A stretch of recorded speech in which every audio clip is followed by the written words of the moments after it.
저는 개인적으로 좀 겉보기와 다르게 운동을 좋아합니다. 주요. 특히 이제 야구를 좋아하는데요. 그 대학부를 한 10년 동안 지도하면서 제자들이랑 잠실 야구장 되게 많이 갔어요. 가서 응원도 하고 교제도 하고 이랬습니다. 지금도 제 마음에 이렇게 소원이 하나 있는데 뭐냐면은 이랜드처럼 믿는 회사가 야구단을 만들면 그 야구단의 단목, 그러니까 야구단 목사로 섬기고 싶습니다. 너무 크게 비웃으시는데. 예.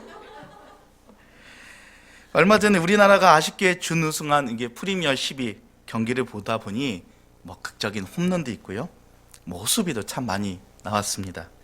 이런 모습들이 나오는 상황은 각각 이렇게 다르지만 한 가지 공통점이 있더라고요. 그것은 바로 승리에 아주 기쁨이에요. 짜릿한 기쁨을 어떤 선수는 너무 기쁜 나머지 이렇게 주먹을 불끈 쥐기도 하고요. 또 어떤 선수는 팔을 이렇게 들고 휘두르기도 하고요. 또 어떤 사람은 또 응원석을 향해 이렇게 승리의 부위를 이렇게 보이며 세레모니를 하기도 합니다. 이번 가을 전도팀에서 야외를 갔는데요. 가서 뭘 했냐? 사진 컨테스트를 했는데 대망의 1등 사진을 좀 함께 나누고 싶습니다. 한번 보여주십시오. 여러분, 유모차를 한가운데 두고 무아지경으로 점프하는 모습에 이게 승리하고 싶다는 열망이 이렇게 느껴지지 않습니까? 예. 한번 뛰어보세요, 저렇게. 예. 저는 이 모든 것이 이게 승리의 표현이기도 하지만 그 세레머니 가운데 영광도 함께 있다라는 것을 좀 깨달았습니다. 계속 사진을 보시니 설교에 집중이 안 하시는군요. 주여. 남이 갖지 못한 것을 가졌고, 남이 누리지 못한 것을 누렸고, 남이 얻지 못한 승리를 얻었을 때 보통 사람들은 영광스럽다라고 말을 합니다. 그래서 제가 네이버 딱 쳐서 네이버 사전에 영광이라는 단어를 검색해서 띡 엔터를 누르니까 이렇게 정의하더라고요. 빛나고 아름다운 영예, 즉 인간이 경험할 수 있는 가장 영화로운 상태를 영광이라고 정의합니다. 그런 의미에서 모든 인간은 자신도 모르게 영광을 추구하며 살아가고 있습니다. 올림픽에서 금메달을 따는 것을 사람들은 영광스럽게 여겨요. 또 인간이 받을 수 있는 상 중에 최고의 상이 노벨상이라고 합니다. 그래서 노벨상을 수상한 사람 역시 영광스럽다라고 이야기를 합니다. 오늘 본문을 보면요, 예수께서 유월절을 앞두고 아주 영광스럽게 예루살렘 성을 입성하시는 장면입니다. 여러분 너무나 잘 아시는 본문입니다. 우리가 추석에 고향에 돌아가듯이 유월절이 되면요, 세계 각국에 흩어진 유대인들이 다 어디로 모여요? 예루살렘으로 모입니다. 유월절에 얼마나 많은 사람들이 왔는지 확인할 수 있는 방법이 한 가지 있는데요. 그것은 유월절 제물로 양을 몇 마리 들었느냐를 세어보면은 그때 얼만큼 온지를 알 수 있다고 합니다. 당시 기록들을 보면요, 유월절 기간 예루살렘에서 잡았던 양이 약 19만 마리라고 합니다. 또 다른 기록에 따르면 최대 25만 마리까지 잡았다고 합니다. 이럴 줄 알았어요. 여러분들의 워낙 스케일이 크셔서 전혀 놀라지 않을 거라고 제 마음을 단단히 먹고 왔습니다. 이게 어느 정도냐면요, 우리나라가 2018년 한 해 동안 도축된 양과 염소의 숫자가 약 10만 마리예요. 1년 동안 잡은 게 1년 동안. 그러니까 6월절 기간 동안 잡은 양이 우리나라 한 해 잡은 양보다 훨씬 많은 겁니다. 그래도 안 놀라죠. 그 당시 유대인들은 대가족으로 살았거든요. 그래서 한 가족당 양 한 마리를 잡았다라고 치면 약 200만 명 이상의 사람들이 6월절 기간에 예루살렘에 모인 것입니다. 이스라엘의 절기 중 하나인 유월절은 어떤 날입니까? 유월절은 애굽의 지배에서 해방된 것을 기념하는 날입니다. 이스라엘 민족에게는 유월절이 곧 우리의 강복절과 같은 개념인 것입니다. 하나님, 조상들이 애굽의 압제 아래에 있었던 것처럼 지금 우리는 로마의 압제에 있습니다. 오늘날 하나님께서 모세와 같은 지도자를 보내주셔서 유월절을 통해 이스라엘을 해방시키신 것처럼 오늘 우리에게 해방시킬 메시아를 보내주세요. 메시아를 보내주세요. 유월절을 맞이하는 이스라엘 백성들이 뜨거운 마음으로, 간절한 마음으로 이렇게 기도를 드려요. 예수님은 메시아의 모습으로, 왕의 모습으로 오늘 본문과 같이 예루살렘에 입성하십니다. 그리고 200만 명이나 되는 많은 사람들이 호산나 찬송하리로다 주의 이름으로 오시는 이여 라고 소리를 높여 외칩니다. 환호합니다. 여러분, 200만 명이 막 환호한다고 생각해 보세요. 그런데 여기서 끝이 아닙니다. 8절에는 정말 놀라운 광경이 벌어집니다. 우리 8절 말씀을 같이 한번 읽어볼까요? 8절입니다. 넘겨주시고요. 예, 같이 읽겠습니다. 시작. 많은 사람들은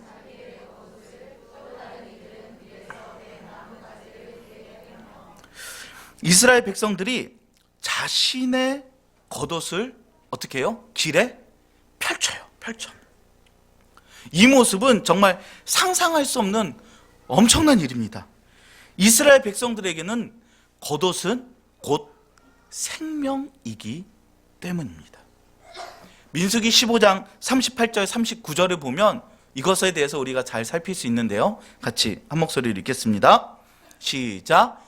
이스라엘 자손에게 명명하여 대대로 그들의 옷단기에 술을 만들고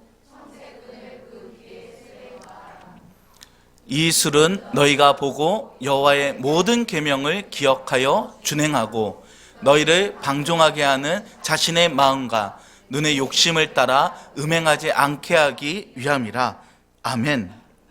그들은 자신의 신앙을 고백하면서 하나님 앞에서 내가 평생 말씀을 지키겠나이다 서약한 청색 옷단수를 겉옷에, 사진 한번 보여주실래요? 겉옷에 사진과 같이 붙입니다. 그 겉옷에 붙인 옷단술은 나는 하나님의 사람입니다 라는 신앙의 정체성을 상징해요. 그래서 그 누구도 저 옷단술을 함부로 만질 수 없게 귀하게 여깁니다. 또한 조선시대와 같이 체면을 중시하는 이스라엘 사람들에게는요, 이 겉옷이요, 그 사람의 위치와 신분을 알려줍니다.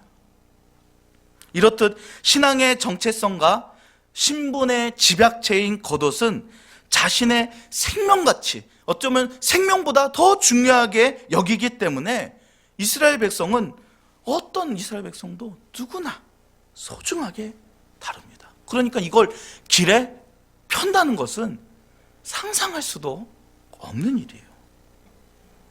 그 소중한 겉옷을 벗어서 길에 편다는 것은 바로 이런 경우에만 해당되는데요.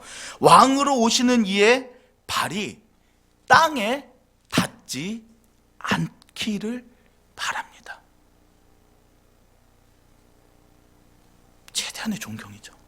즉, 나의 인격, 나의 지위, 나의 권위, 나의 신앙 등 나의 모든 것이 당신 발 아래 놓겠습니다.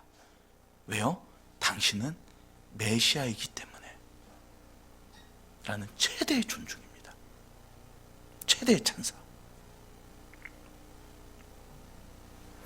여러분, 이런 기세로 보나 숫자로 보나 하나님께서 오늘 영광 가운데 역사를 이루시겠군요. 조만간 로마의 압제에서 우리는 해방될 것입니다 라고 기대하기에 조금도 부족함이 없는 상황이에요. 근데 저는요, 이 본문을 보면서 이런 영광스러운 장면에서 한 가지 이상한 점을 발견했습니다. 그것은 예수님이 타신 나귀입니다. 나귀.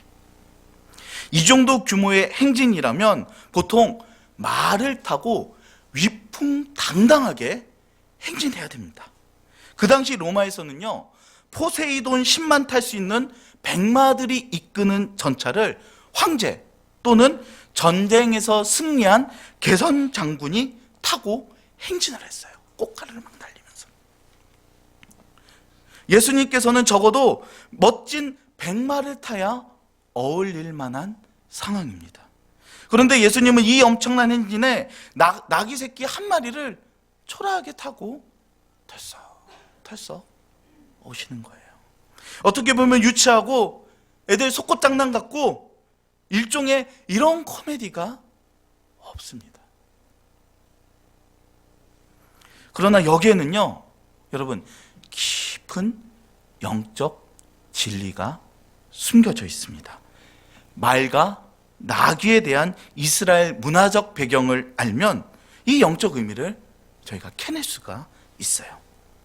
신명기 17장 16절은 말에 대해서 이야기하고 있는데요, 우리가 같이 한 목소리로 읽도록 하겠습니다. 왕된 자는 말을 많이 두지 말 것이요, 말을 많이 얻으려고 너희에게 이르시기를 너희가 이후에는 그 길로 다시 돌아가지 말 것이라 하셨습니다. 하나님은요, 모세의 고별 설교인 신명기를 통해 이스라엘 왕이 주의해야 할 금지사항을 말씀하십니다. 그 금지사항이 뭐냐? 하나님께서 말을 많이 두지 말라. 이거 이상한 명령 아닙니까? 하나님께서 특별히 말을 싫어하시는 이유라도 있는 걸까요? 오늘날 승마하면 고급 스포츠에 해당되는데 이 말씀에 비춰보면 성도는 승마를 하면 안 되겠네요. 이런 의미일까요? 이스라엘 사회에서 말은 타고 다니는 운송 수단이나 낙이나 소처럼 키우는 가축이 전혀 아니었습니다. 성경 말씀에서 특히 그 당시에서 말은요, 전쟁과 군사적 목적으로만 등장을 합니다. 그 당시 말은요, 진짜 쉽게 설명하면 지금 탱크와 같은 강력한 군사 무기예요. 그냥 탱크예요, 탱크. 전쟁. 왕은 자신이 소유한 말의 수로 군사력, 부, 권세, 파워를 과시했어요. 이런 대표적인 이스라엘 왕이 바로 솔로몬 왕입니다. 솔로몬은 평야에서나 쓸모있는 말을 산지인 예루살렘에서 키우기 위해 병거성의 말을 키우고 자신의 힘과 자신의 부와 자신의 권력을 자랑했어요. 하나님 없이. 그래서 하나님이 이스라엘 왕에게 말을 금지시킵니다. 말은 전쟁과 우월감과 교만, 하나님 없이 힘을 자랑하는 교만을 상징하기 때문입니다. 그러면 예수님이 타고 오신 나귀는 어떤 의미일까요? 이스라엘 백성들이 나귀를 어떻게 생각하는지 이사야 1장 3절에 잘 나타나 있는데요, 이사야 1장 3절을 같이 한 목소리로 읽도록 하겠습니다. 소는 그 임자를 알고 나귀는 주인의 구유를 알건만은 이스라엘은 알지 못하고 나의 백성은 깨닫지 못하는도다 하셨도다. 나귀에게는 독특한 성질이 있다고 합니다. 그게 뭐냐? 자기 주인이 정해진 구유에서만 먹이를 먹습니다. 구유를 여러 개 둬도 주인이 딱 정해진 그것만 먹는다고 해요. 그래서 이스라엘 사람들에게는 나귀는 자기 주인에게만 순종하는 짐승으로 여깁니다. 개미와 배짱이, 토끼와 거북이, 반대말이죠. 이것처럼 유대인의 문화적 배경에서는 교만의 말, 겸손의 나귀, 정확하게 대조를 이루는 동물인 거예요. 스가랴 선지자는 나귀를 타고 예루살렘 성에 입성하시는 겸손한 예수님의 모습을 예언하는데요. 스가랴 9장 9절을 같이 한번 읽어볼까요? 시온에 따라 크게 기뻐할지어다. 예루살렘에 따라 즐거이 부를지어다. 보라, 내 왕이 내게 임하시나니 그는 공의로우시며 구원을 베푸시며 겸손하여서 나귀를 타시나니 나귀의 작은 것 곧 나귀 새끼니라. 아멘. 나귀를 타고 입성하시는 예수님의 겸손한 모습은 메시아로서의 정체성을 가장 잘 드러내는 장면입니다. 군림하고 착취하고 허세나 부리는 세상 왕의 등극식에는 백마가 어울릴지 몰라요.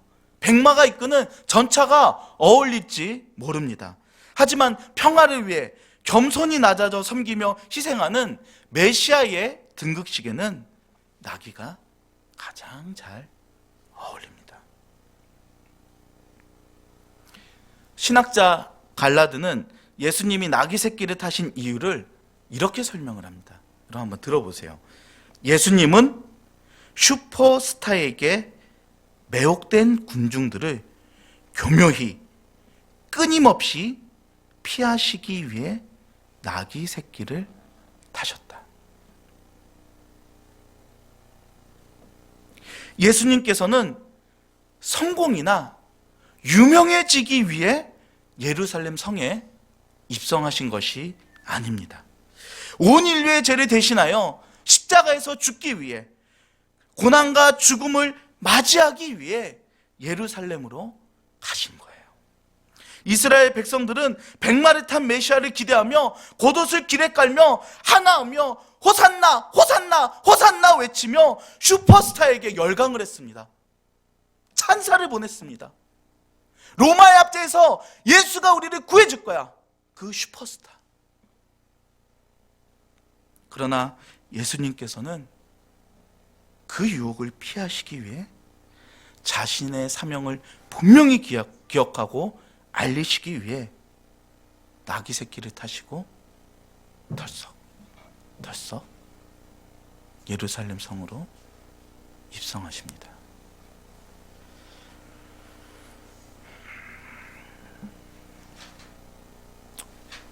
저는 말씀을 여기까지 묵상하고 이 말씀에 제 자신을 비춰봤습니다. 나는 세상의 성공을 추구하는 목사인가? 아니면 한 영혼을 예수님의 마음으로 섬기는 목사인가? 주위에 설교 잘하고 부흥시키는 능력 있는 목사라고 인정받기를 원하는가? 아니면 영혼을 사랑하는 마음으로 설교하고 있는가? 나는 세상의 인정을 받기 위해 말을 타는 목사인가? 아니면 하나님의 인정을 받고 있는 나귀 새끼를 타고 있는 목사인가? 이때 제 마음에 한 찬양이 마음에 이렇게 크게 울림이 있었습니다. 세상의 유혹 시험이 내게 몰려올 때에 나의 힘으론 그것들 모두 이길 수 없네. 거대한 폭풍, 우리 다 함께 찬양할까요? 거대한 폭풍 가운데 위축된 나의 영혼 어찌할 바를 몰라 헤매이고 있을 때 하나님, 마음으로는 나귀 새끼를 타며 섬기는 삶, 희생의 삶을 살아야 하는 것을 알고 있습니다. 그 길이 정답이라는 것도 너무나 잘 알고 있습니다. 하지만 저는요, 자꾸 말을 타고 싶어요. 인정받고 싶어요. 이런 유혹들이 너무 크니까 이런 위축된 나의 영혼을 불쌍히 여겨주옵소서. 성령 하나님, 나의 마음을 말해서 나귀 새끼로 교정시켜 주옵소서.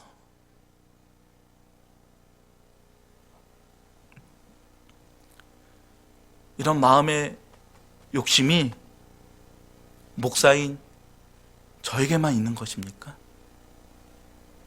여러분들에게는 이런 마음이 없으십니까? 여러분의 삶은 말을 타고 있습니까? 아니면 나귀를 타고 있습니까? 세상의 성공을 위해 말을 타는 인생입니까? 아니면 희생을 위해 나귀를 타고 있는 인생입니까? 저 같은 목회자가 나귀를 타지 않고 자꾸 말을 타니까 한국교회가 이렇게 어려워진 것 아닙니까? 믿는 사람들이 세상 사람들에게 왜 손가락질 받고 있습니까? 믿는 사람들이 나귀 타는 인생이 아니라 백마 타는 인생이다 보니까 그 사람들이, 세상 사람들이 저에게 손가락질 하는 것 아닙니까?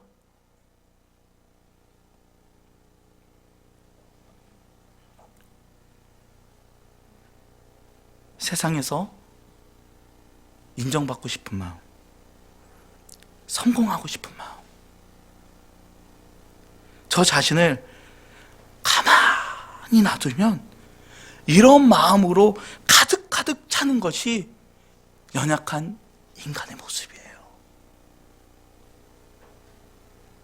그래서 우리는 하나님 앞에서 결단하고 성령님의 도우심을 받지 않으면 안 됩니다.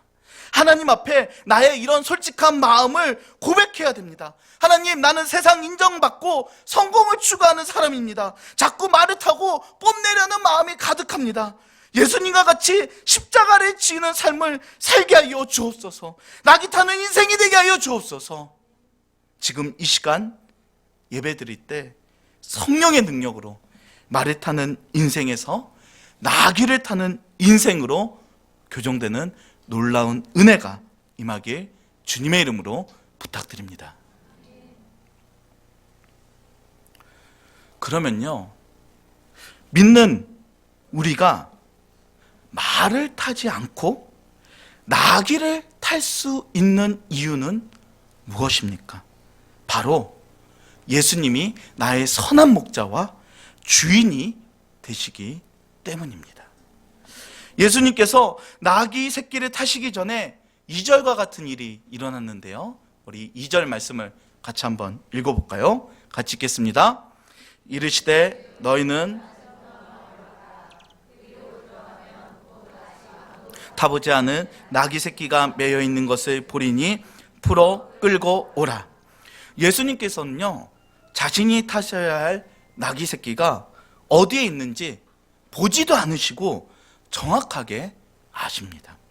이 간단한 한 가지 사건을 통해서도요, 예수님이 평범한 분이 아니라는 것을 쉽게 알 수 있습니다. 그분은 전지하신 하나님이십니다. 우리는 여기서 예수 그리스도가 신성을 가졌다는 놀라운 사실을 다시 한번 확인할 수 있습니다. 그 후 3절에서 예수님이 이렇게 말씀하십니다. 3절을 같이 한번 읽어볼까요?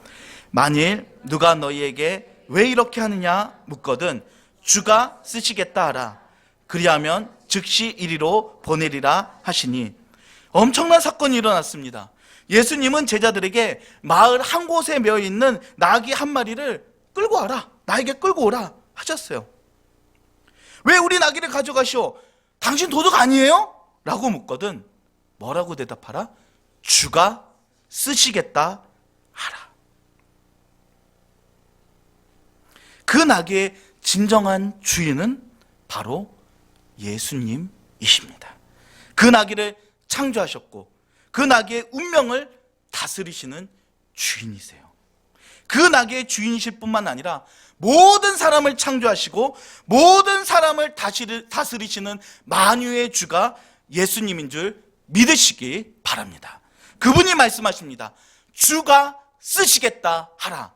주가 쓰시겠다 하라.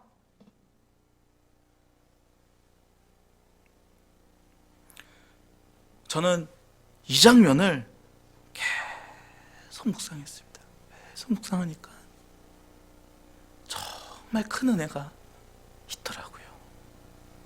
세밀하고 놀라운 하나님의 계획이 제 마음을 이렇게 울컥하게 했습니다. 하찮은 나귀 한 마리조차도 이렇게 예루살렘 입성에 사용하고자 계획하셨던 분이 나의 주님이시더라고요. 나의 주님. 나귀 한 마리에 대해서도 크고 세밀한 계획을 세우신 예수님이 저와 여러분의 인생을 위해 소중한 계획이 없으시겠습니까? 우리는 이 땅에 우연히 태어났다가 우연히 사라지는 존재가 아닙니다. 나귀 한 마리의 생애를 준비하셨던 예수님이 저와 여러분의 삶과 인생을 위해 놀라운 계획을 준비하셨다는 사실을 믿으시기 바랍니다. 여기서 중요한 것은 무엇입니까? 나를 향한 하나님의 계획을 내가 믿고 신뢰하며 따를 수 있는가입니다. 우리는 분명 세상에 던져진 고아와 같은 존재가 아닙니다.